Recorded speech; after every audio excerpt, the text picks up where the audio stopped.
Hey everyone, and welcome to a special episode of the Pokemon Snapshot. So here's the thing. We brought this podcast back in January and we've really enjoyed it, but it takes a lot of time. It takes So so much time to, yes. write the scripts for the episodes. So, with the age of AI and everything, we thought, let's just let AI write our scripts. You'll still get to hear us, which we know the reason you listen to this is our wonderful voices. And so you'll still get our wonderful voices and we don't have to do any work. It's perfect. It was taking up, a full hour of my time, Jeff. I couldn't do it. I didn't have enough time. It just takes a lot of work, and then so here we go. So Josh, what have you been up to recently? So I had one of those mornings where I woke up early, felt productive, and then immediately ruined it by deciding to just sit down for a second. And 3 hours later, I'm watching a documentary about a guy who builds chairs out of spaghetti. That's on you. The second you sit down, your day is over. That's science. That's Mhm. like Newton's fourth law. A body at rest will stay on the couch watching nonsense. It was kinda inspiring, though. I don't have hobbies like that. You do. You just don't respect them. Watching 14 hours of TV is your hobby. That's fair. What about you? I've been deep into WWE 2K26 universe mode. I've got storylines branching like the MCU right now. At this point, I need a whiteboard just to track who's feuding with who. So you've become Vince McMahon without the crimes. That's the goal. All right, so this week in Pokemon news, a limited edition metal Pokedex replica was announced that lights up, plays classic cries, and aggressively mispronounces Pokemon if you press the button too long.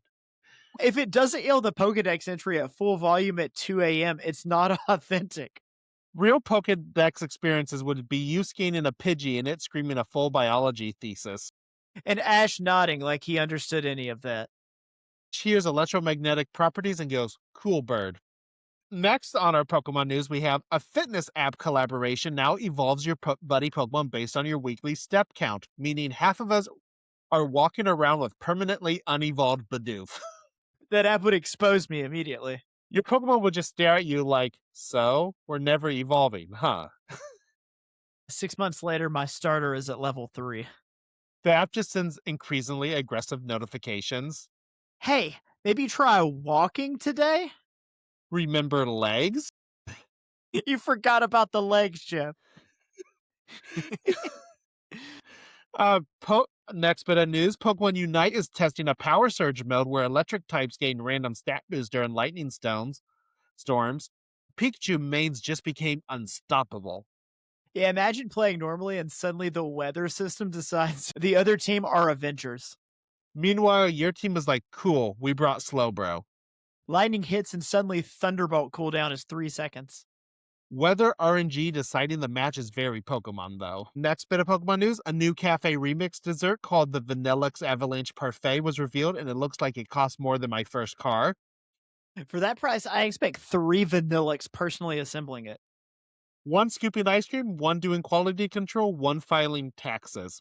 The receipts just say financial mistake. If I spend $18 on a dessert, it better evolve my credit score. A rumor is circulating about a new spin-off called Pokemon Office version where you manage a regional Pokemon League's HR department. I would play this game for an embarrassing number of hours. The gameplay is Ash submitting damage reports. Trainer used Hyper Beam inside municipal property. Trainer released 400 Tauros inside public park. Trainer attempted to ride Lapras through lobby. You'd spend the entire game processing insurance claims. And then Pokemon Sleep announced a feature where Snorlax judges your sleep quality. I do not need any judgment from a professional nap machine. Snorlax waking up just to shake its head at you. Another 3 a.m. YouTube spiral? That one actually kind of hurts. That's not part of the script. That one just actually kind of hurts. Snorlax marking down deeply concerning sleep habits. And then a limited run of Pokeball lawn sprinklers is coming this summer. Some suburban dad is absolutely throwing this into the yard yelling, "Go, Kyogre!" I feel called out. Cargo shorts, flip-flops, full commitment. Meanwhile, the neighbors are watching like he's summoning a rain god to water tomatoes. Honestly, respect. And then our last bit of Pokemon news, there's also talk of a competitive Pokemon cooking show called Iron Chef Kanto Brock would absolutely win the cooking challenge. and lose the episode by flirting with the judges. Please focus on the soup, Brock. He'd get eliminated for emotional instability around Officer Jenny. All right, so let's go on to our question of the week, which our question of the week was, what's your favorite foggy or rainy day activity? Kate said, curling up with a tea and a mystery novel by the window. If the thunder hits just right, chef's kiss. It's the most peaceful answer we're going to get. Yeah, that's the main character in a movie answer. The Watermelon Marauder said, driving to the lake and just listening to the rain ping the roof, peak ambiance. That is elite vibes right there. That's I have my life together energy. Says, I go for walks with a giant umbrella. Feels like I'm in my own little world. Until the wind hits. Yeah, that umbrella becomes a parachute real quick. The Shady Shed said, fishing in a drizzle, bites are better and the shoreline's empty. That is patience that I do not have. I'd be out there for 10 minutes like, all right, we tried. Andrew from Spotify, it randomly tells me this guy is from Spotify, says, throwback gaming marathon, fog outside, red, blue inside, perfect combo. That's the correct answer. That's a top tier day. God, we've never had this many people respond to our question of the week. No, we need to just start asking them to give us some answers. Sarah said, baking something warm, usually cookies or banana bread. The whole house smells amazing and it just fits the rainy vibe. I support this entirely. Mike says, honestly, naps. Rain hits the window and I'm out instantly. Mike gets it. That's the most honest answer here. Jordan says, watching old movies I've seen 100 times. Something about the rain makes rewatching better. Oh, comfort movies hit different in the rain. Yeah, you don't want something new. You want something safe. Taylor says, sitting on the porch with a hoodie and just listening to the rain. No phone, no music, just the sound. That's peaceful for like 5 minutes, and then I need stimulation. Yeah, I'm like, this is nice. Now what? And then our last one, Chris said, board games with friends, rain outside, chaos inside. That's how friendship ends. Monopoly in the rain? Someone's not making it out alive. All right, Josh, lead us into our next segment. Education! All right, and today's education is octopuses have 3 hearts and blue blood. 2 hearts pump blood to the gills while the third pumps it through the rest of the body. The strange part is that the main heart actually stops beating when the octopus swims, which is why octopuses prefer crawling along the ocean floor instead of swimming. So Wait, I do want to point out that AI Kate is like, or real Kate is like, I don't know. I'm having a hard time telling the difference here. Not that Kate is AI, just that Kate knows as much as the AI. yeah, so you're telling me octopuses are incredible alien geniuses that also hate cardio? Exactly. Evolution looked at swimming and said, "This is exhausting. Let's just walk instead." That is And the and most it evolved all the way to Jeff and I with the whatever the thing that we talked about in the beginning that will measure our walking, and we said, "Yeah, we're not doing that anymore." yeah, that is the most relatable animal fact I've ever heard. Somewhere in the ocean, there's an octopus avoiding exercise with the same dedication we avoid leg day. And then Kate gave us a little bit of more education. She said the word sabotage comes from the French word sabot, meaning wooden shoe. There's a theory that workers would throw their wooden shoes into machinery during labor disputes to disrupt production. So, historically speaking, sabotage is just aggressively yeeting footwear. Correct. Labor rights, but make it dramatic. All right. And so follow us on Twitter at Pokemon Snapshot. Email us at thepokemonsnapshot@gmail.com and find us on YouTube and TikTok by searching the Pokemon Snapshot. Leave a rating unless gravity recently humbled you. I don't get it. I don't either. All right, Josh, lead us into our next episode. Previously on Pokemon. All right, so previously on Pokemon, Ash narrowly won a gym battle by accidentally setting part of the battlefield on fire. Not strategically, not as part of some bold tactical maneuver, but because he panicked and yelled for flamethrower at the exact wrong moment. The referee hesitated, the crowd gasped, and somehow the flames created just enough smoke cover for Pikachu to land the deciding hit. Misty spent the entire aftermath staring into the middle distance, visibly questioning her decision to continue traveling with this child. Not Brock calmly suggests using the sprinkler system that was very clearly installed around the arena for this exact scenario, but no one heard him over Ash celebrating like he just invented fire himself. Meanwhile, Team Rocket attempted to capitalize on the chaos with a flame retardant balloon, only to get caught in a thermal updraft and blast off on what may have been their most physics accurate exit yet. All right, so going into this week's episode, we watched the episode titled Fogbound Follies, or as it was known in Japanese, Misty Harbor Veiled Gem Challenge.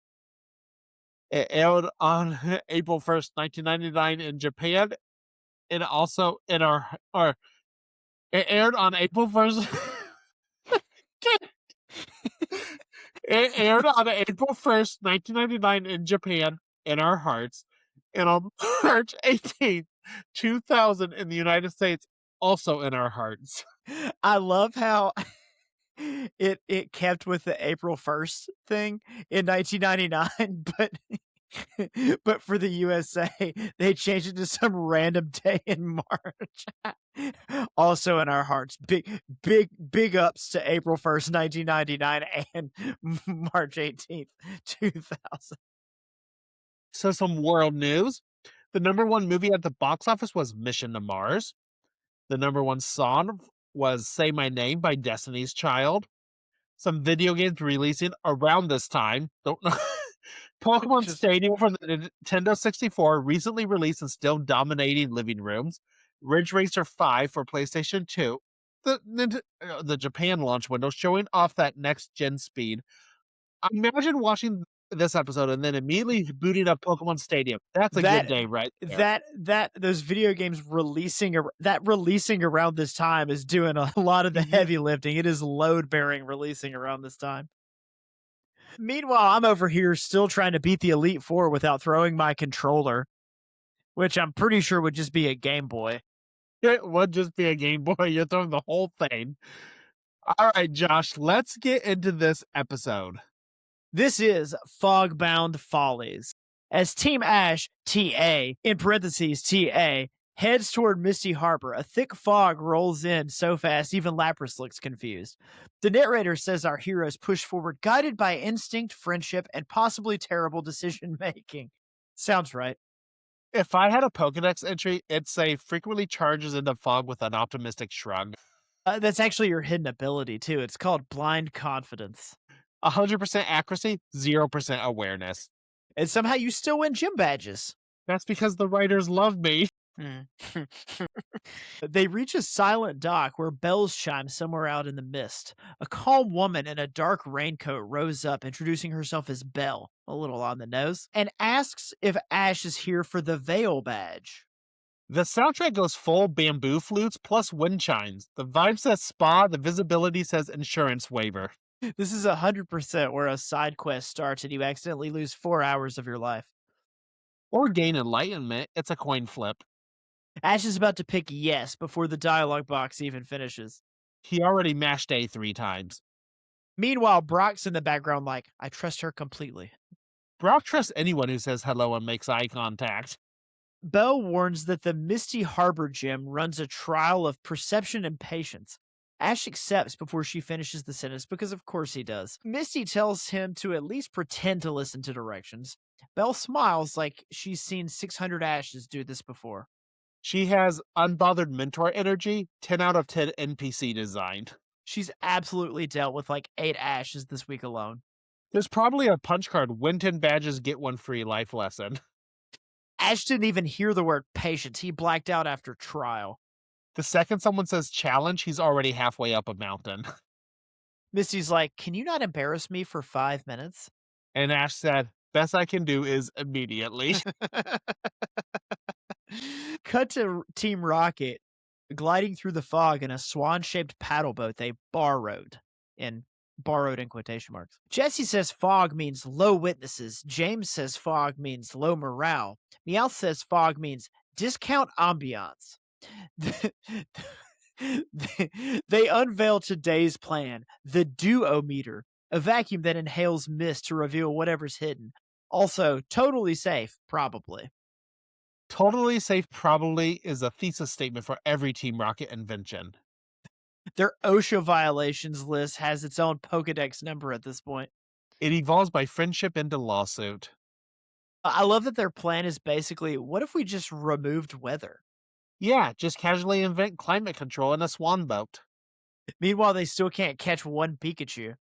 Priorities. World peace later, Pikachu now. Also, who looks at a swan paddle boat and says, yeah, this is our stealth vehicle? Nothing says stealth like a giant plastic bird squeaking through fog. Bell explains the rules. Trainers must reach the gym house on the opposite pier without using Pokemon to navigate. Only voice commands are allowed. The fog will play tricks. The bells are clues. If Ash falls into the water, trial resets. If he shouts, Pikachu, Thunderbolt the fog. Hold on, let me try that one again. Pikachu, Thunderbolt the fog. Disqualified. I like this. It tests trainer Pokemon communication without turning into a push ups contest. Respect. Ash hearing no Pokemon help and immediately thinking, okay, but what if I just kinda help? What if Pikachu helps emotionally? Moral support Thunderbolt. It only hits your confidence. Also, trial resets if he falls in the water? That's harsh. That's a save point, Josh. This is Dark Souls Pokemon. You died, slipped on a dock, question life choices. Return to last bell rung. Honestly, I'd be yelling random commands like I'm playing Marco Polo. Pikachu warmer. Pikachu colder. Pikachu, I think I'm drowning. Pikachu's like, you are actually. Round 1, sounding line. Ash stands at the pier start. Pikachu, Bulbasaur, and Squirtle wait behind a rope line. Bell rings a pattern, low, low, high, and tells Ash to walk until he hears the bell repeat. Then stop and give a single command. Ash steps. The board creaks. Fog curls over the rail. He hears the pattern repeat. Maybe? He calls, Pikachu, cry once if I'm straight, twice if I need to move left. One cry. He edges forward, stops, calls again. Slowly, he maps the echo pattern. He makes it to the lantern post. This is turning into a fanfiction.com net post. This is the first time in ages Ash uses his brain before his feet. Character development unlocked. I'm shocked he doesn't just sprint and hope for the best. That is his usual strat. Run now, think later. Pikachu out here acting like GPS, recalculating. Ash, please stop. And 5 feet, don't fall into the ocean. Also, the confidence to trust a single Pika as directions. That's a lot of faith in one syllable. That's 2 syllables, ChatGPT. Good God. Imagine if Pikachu sneezes and Ash just veers left into the abyss. Pikachu! Splash! Trial reset. Bell's like, we talked about patience. Somewhere off screen, Misty is facepalming so hard it echoes louder than the bells. Team Rocket's duometer revs up, sucks a perfect donut hole in the fog. Sucks a perfect donut hole in the fog. Immediately backfires and blasts them into a seafood stall. The stall owner hands them nets and says, since you landed here, you're hired. Team Rocket decides to blend in as respectable fishmongers. Paycheck first, Pikachu later. What in the world? Honestly, relatable pivot. This is the fastest career change I've ever seen. They went from eco-terrorist to seafood specialist in like 3 seconds. Jesse's like, we steal Pokemon. And the guy's like, cool, can you also fillet this? Meowth's already unionizing. I'm walking here and also scaling fish. James is absolutely the one who accidentally becomes really good at this. %. He's plating dishes like it's a 5-star restaurant. Meanwhile, Jesse's yelling at customers. You get what you get and you like it. And somehow, this is their most successful plan. Hey, they're making money. They're not blasting off. This is dangerous territory. If they stayed here, they'd finally win at life. But no, Pikachu-shaped dreams die hard. Round 2, Reflections. Bell leads Ash to a wooden maze with shallow water channels. No touching the rails, no Pokemon physically moving him. He must guide himself by reflections of bell lanterns on the water. He crouches, watches the ripples, times the steps. A gust distorts the reflection. He freezes, waits for it to settle, and then moves. He almost flubs a corner, but Bulbasaur Cough vines politely. Cough vines politely. As a warning, he corrects. He reaches a round platform. What is a cough vine? I don't know. He coughs and a vine comes out of his mouth. Low stakes puzzle, high stakes pride. Also, Bulbasaur's polite cough is canon now. This is the most patient we've ever seen, Ash, and I don't trust it. Yeah, something's wrong. Check him for a ditto. He crouched, Jeff. That's a strategy posture. Normally, he just run face first into the maze and hope for the best.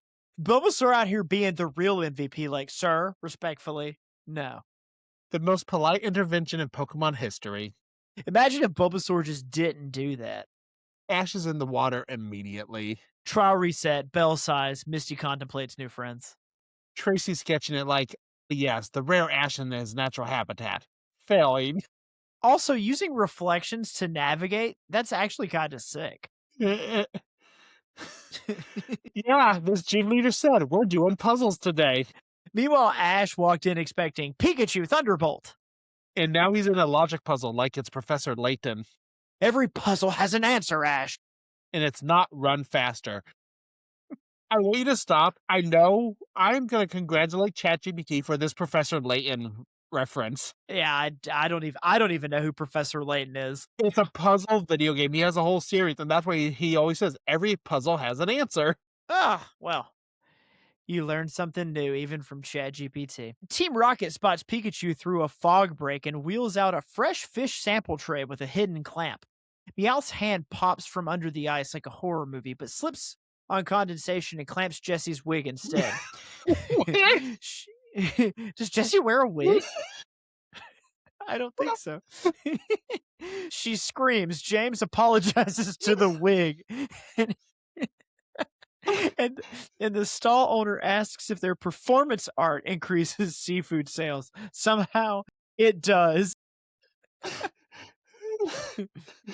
The wig surviving that is more durable than half of Ash's strategies.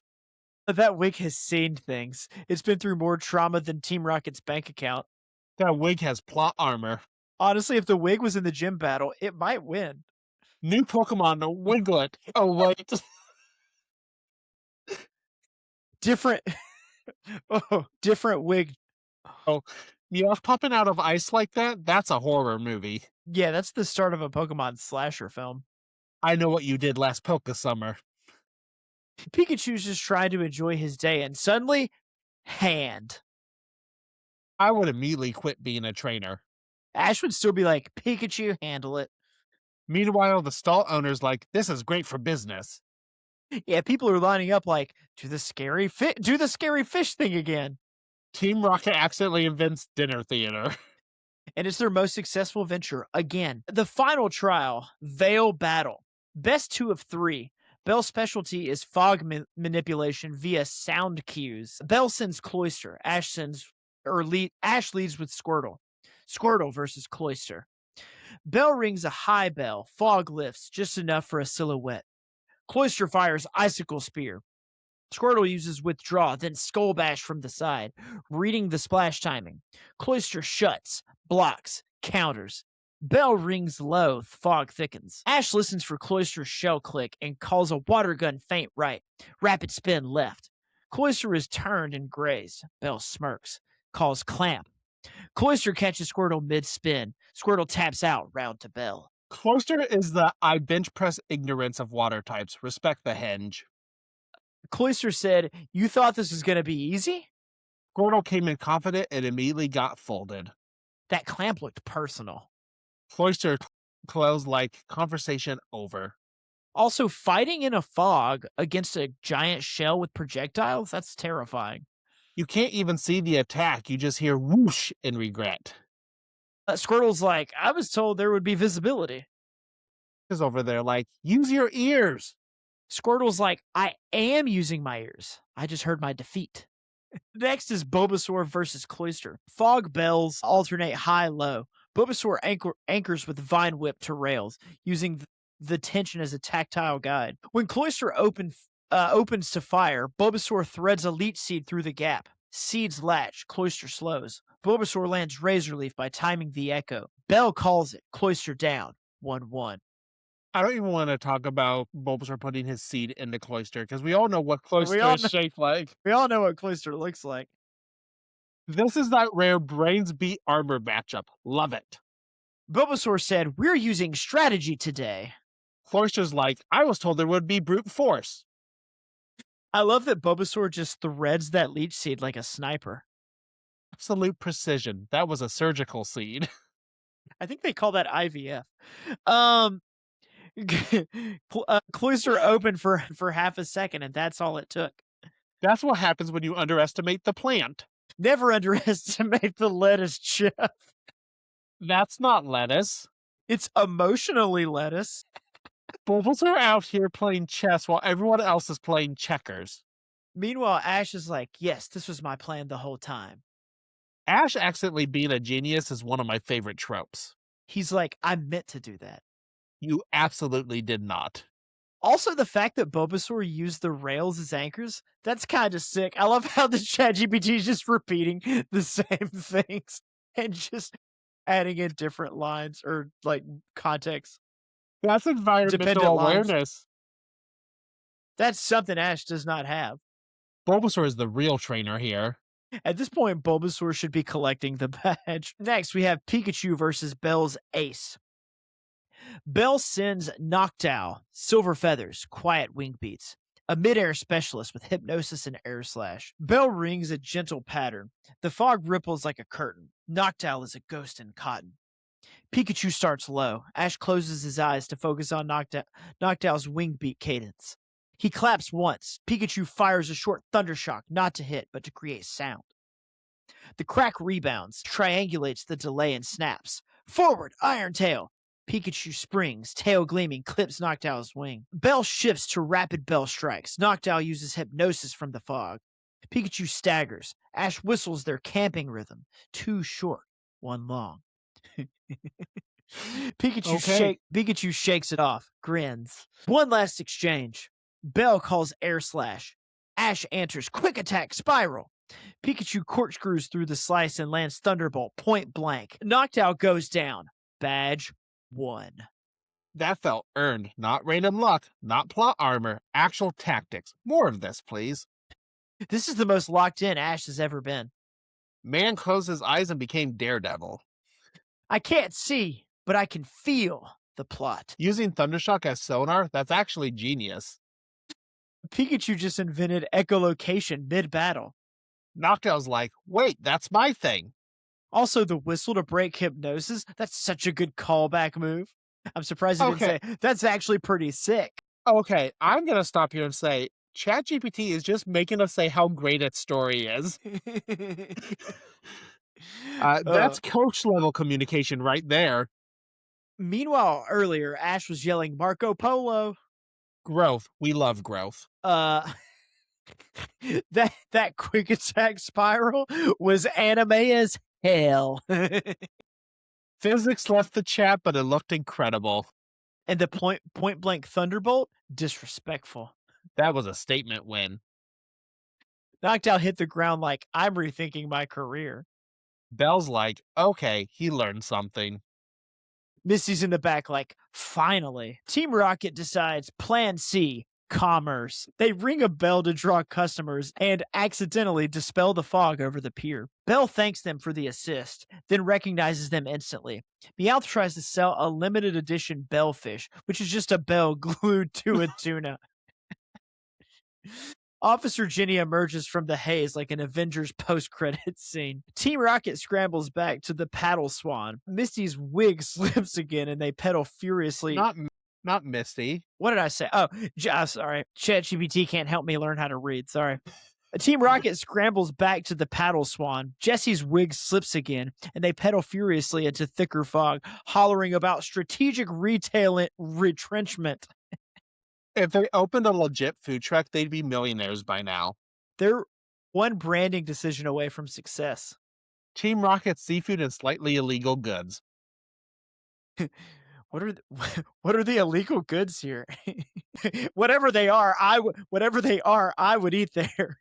100% questionable ethics, incredible flavor. It's the crime that makes it taste so good. Also, Officer Jenny showing up like that, she's been waiting in the fog this whole time. She just lives in the mist now.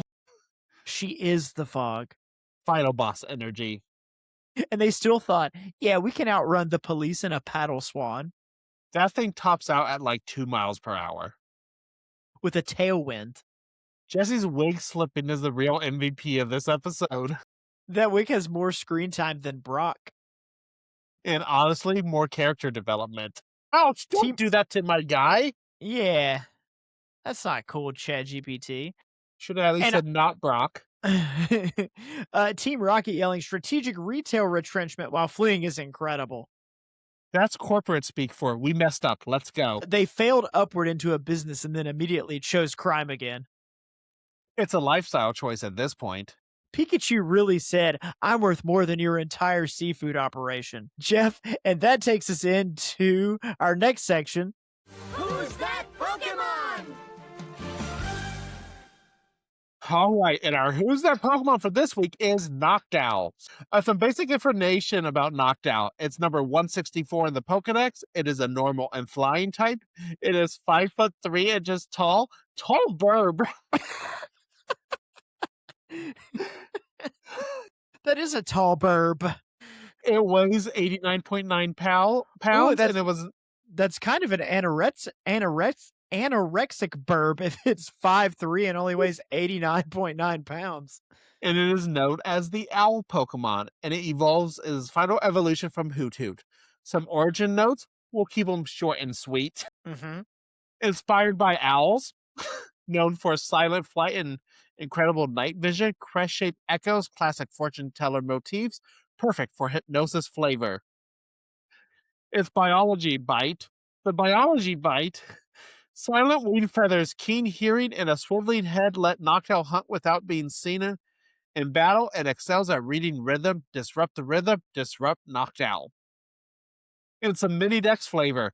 It guides through a night air without a sound. When it locks eyes, foes grow drowsy before they realize it's already overhead. And that is our Who's That Pokemon segment on Noctowl. Who's that Pokemon? Belt presents the Veil Badge, a glass disc with a tiny silver chime embedded inside. When Ash tilts it, it rings softly. She tells him perception is a skill worth training as much as power. Ash nods like he'll remember, but we'll see. That badge would look sick on a shelf. 10 out of 10 merch potential. That's a display piece. That's going in the front row. That center shelf, LED lighting, the whole setup.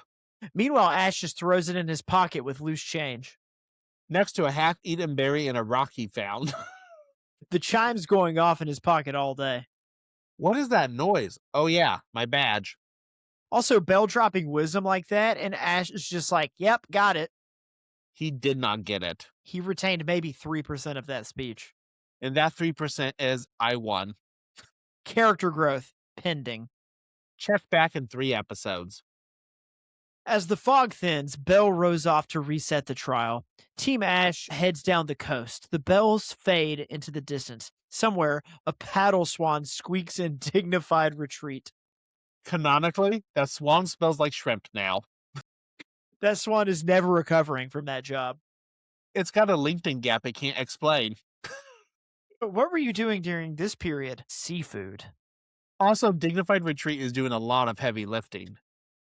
That thing is squeaking for its life. It's like, I used to be a leisure vehicle. Now I'm part of a criminal enterprise. Character arc complete. Meanwhile, Ash is already forgetting everything he learned. He's 10 minutes away from running headfirst into another problem. Growth lasted exactly 1 episode. That's consistency, baby.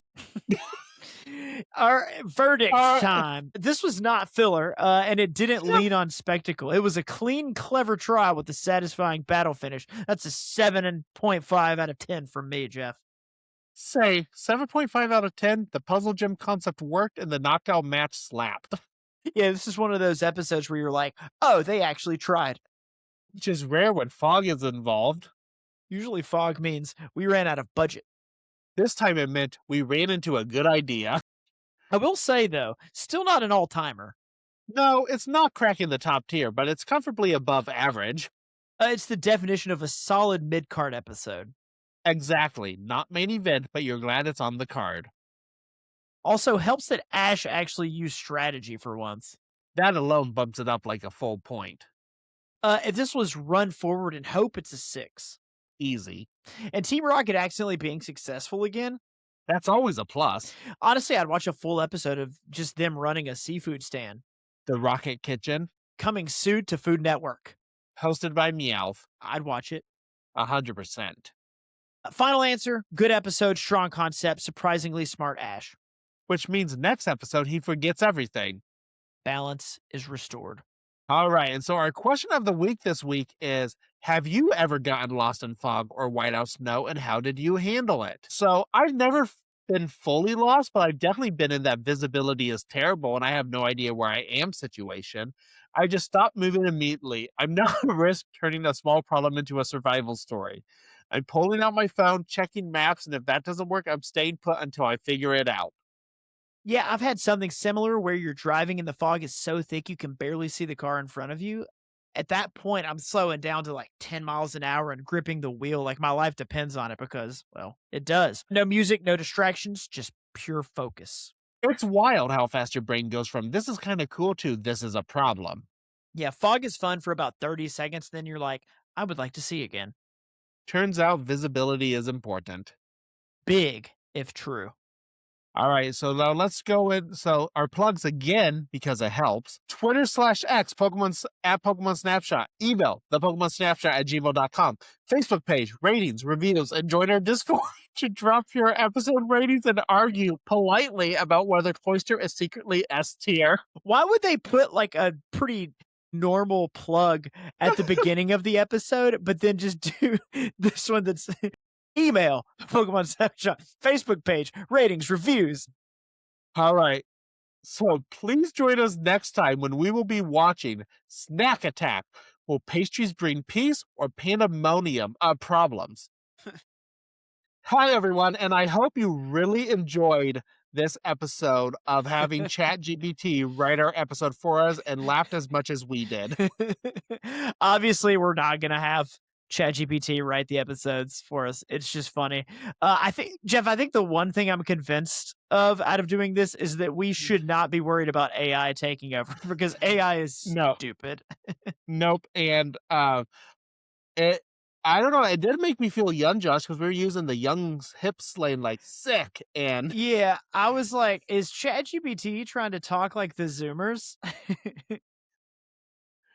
But yeah, all we have to say to that, guys, is April Fools. We'll be back next week with our next regularly scheduled episode.